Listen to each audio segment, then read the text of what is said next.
Вы хотите узнать историю создания Atomi Хемохима? Я с удовольствием расскажу вам. Atomi Хемохим был создан в Корейском научно-исследовательском институте атомной энергии. На исследование было потрачено 50 миллиардов вон. В исследовании приняли участие сотрудники отдела биотехнологии. Экстракт дудника гигантского, жгун-корень, экстракт корня пиона. Потребовалось 8 лет для того, чтобы обнаружить взаимодействие основных ингредиентов друг с другом и выявить их оптимальные пропорции. В 2006 году ингредиенты получили индивидуальное одобрение и были признаны способствующими к улучшению иммунной системы. После длительного периода исследований Atomi Хемохим приобрел тот приятный вкус для того, чтобы многие могли его усваивать.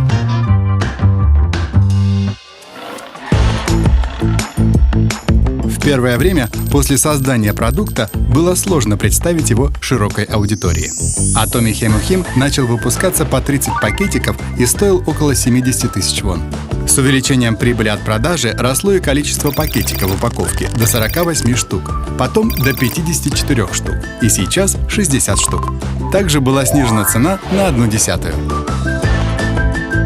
Все эти факторы поспособствовали быстрому росту популярности Atomi Хемохим.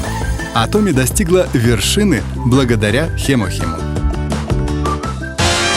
Какое будущее стоит за Atomi Хемохимом? Исключительно для иммунитета. Atomi Хемохим.